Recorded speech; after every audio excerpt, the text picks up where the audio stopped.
talking about the heat in the capsule.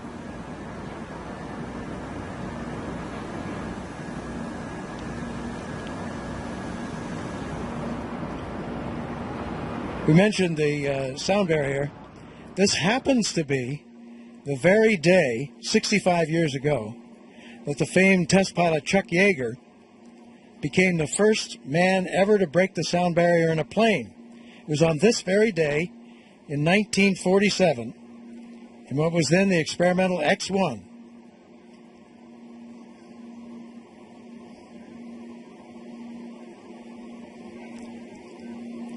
It was then that Chuck Yeager became the first to break the sound barrier.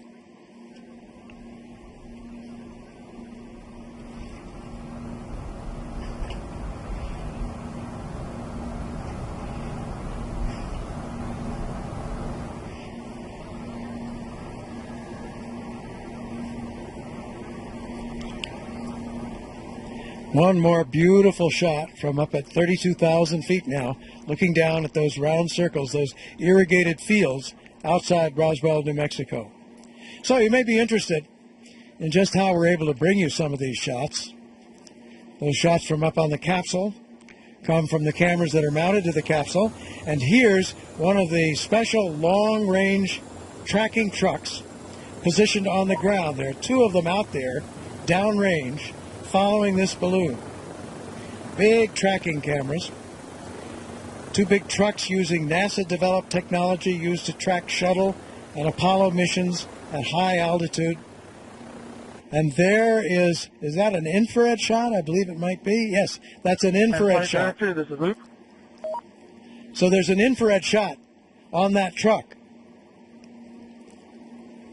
There you see that the capsule is Luke, mission traveling control, forward, channel traveling 2. to the east at 64 miles an hour. So it's beginning already to pick up some of the wind of the lower reaches of that jet stream. And this is Luke on pre-flight channel 2. Helicopters. So that truck has a big motorized 4-ton swiveling pedestal that holds these special cameras that can really reach out there, way up, to bring you that clear shot of the balloon.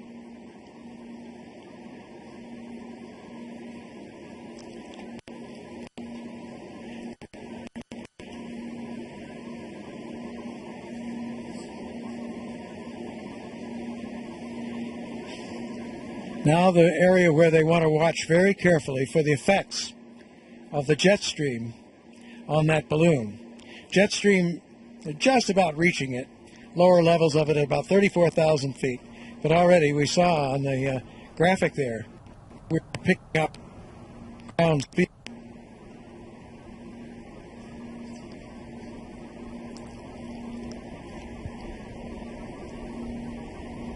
So those winds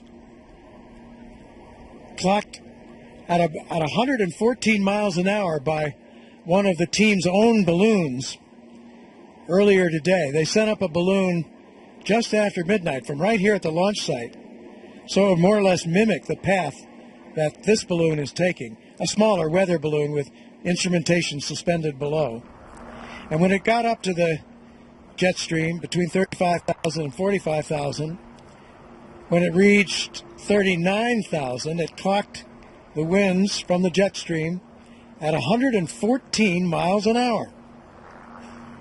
Now that may sound startling, but when all the wind around you is moving at that same speed, and there are no winds at other speeds or in other directions, it's not that much of a threat to the balloon or the capsule, because everything is uniform, moving at near 100 miles an hour. The next 15,000 feet or so, so you might look up once in a while and see the balloon bounce around a little bit, but we'll let you know when you get above the jet stream. Roger that, Stuart. Roger that.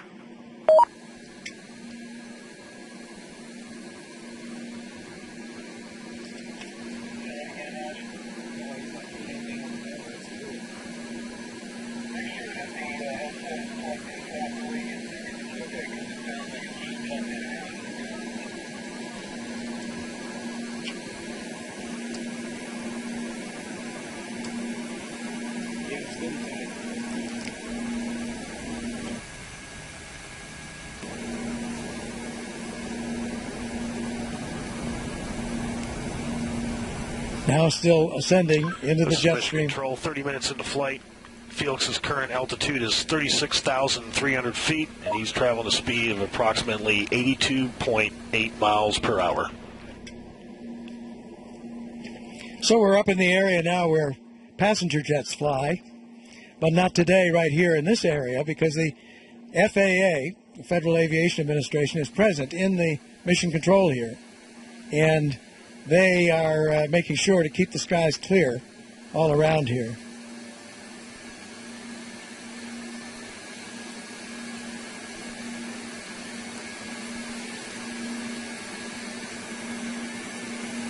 We're going to take a look at some of the scenes that occurred earlier today. It was almost midnight, around midnight here, when they brought that capsule out of the hangar, just outside Mission Control, just a short distance away from the launch pad. And there's the helium arriving, 180,000 cubic feet of helium. There was the ramp in the dark, and there is Felix Baumgartner as he first arrived here just about 3 o'clock in the morning, Mountain Time. And before suiting up, there he is as he got into the capsule, looked over the instruments. There he is outside, moment of contemplation. And here's the balloon crew unpacking the balloon. They call it, the technical term is laying it out. 100 miles an hour.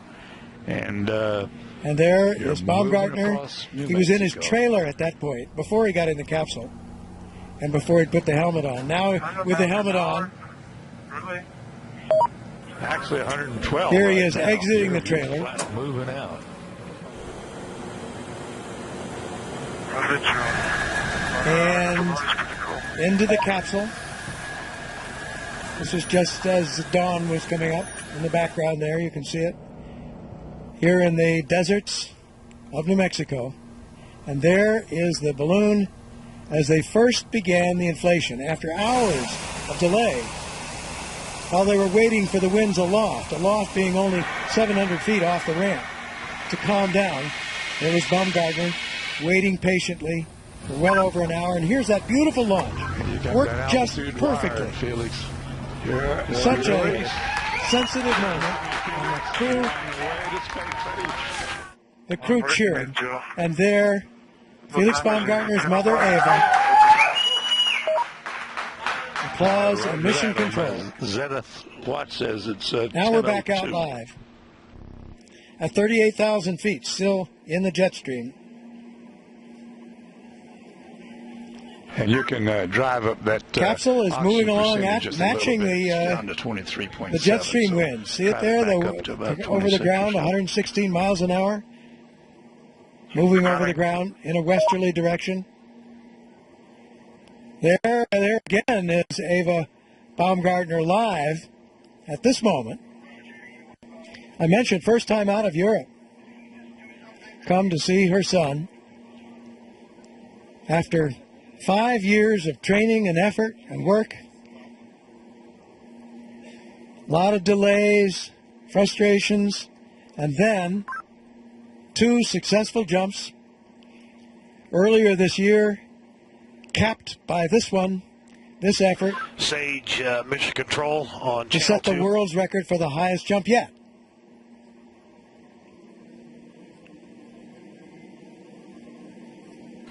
Sage Mission Control on Channel 2.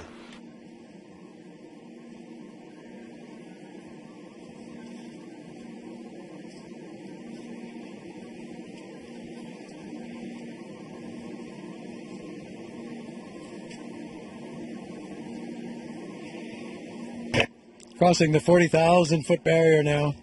Temperature in the capsule, 57 degrees inside the capsule, but look at that outside. Minus 67 degrees below zero Fahrenheit, 54 below zero centigrade.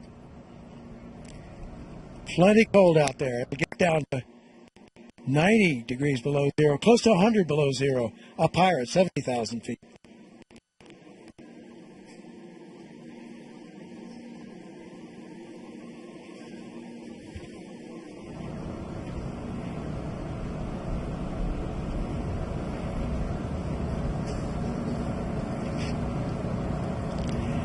3 times bigger than the biggest balloon ever used to haul a human being up to high altitude. So big because of the altitude it's going to. Just to make the difference between Baumgartner's last practice jump, which was 97,000 feet, required this balloon many times bigger than what Baumgartner used for that jump.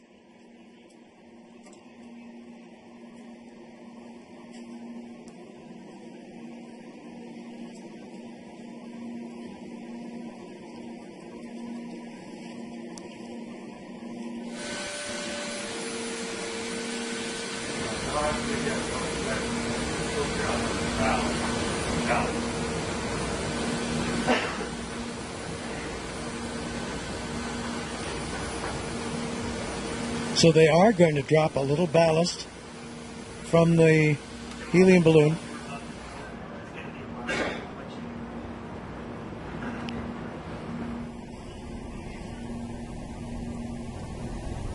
May or may not, actually, after they discuss it.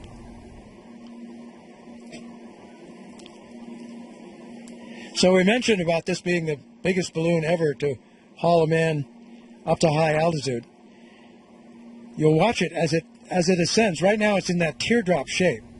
But as the air outside gets thinner and thinner, that really expands. There's an infrared shot of it, shows it in even more detail. It really expands. That's when it goes up to that 30 million cubic foot measurement. It'll get fat as a lima bean, just a completely different shape from that teardrop shape that you see now. It really expands many, many, many times over as the helium pitted against the thinness of the oxygen on the outside of the balloon, as the helium expands. Skin of that balloon is so thin, if you can imagine, it's only 1/1000th of an inch, 10 times thinner than a sandwich bag.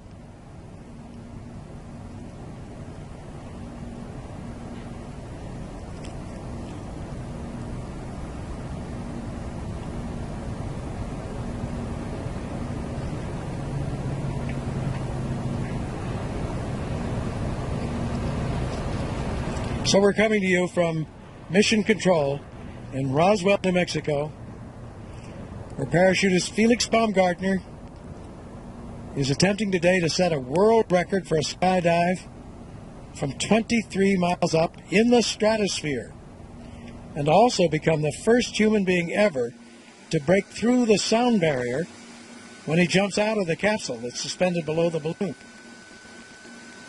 All this would break. Okay, Felix, I'd like to have you turn your leg cameras on, please, and confirm that they're on.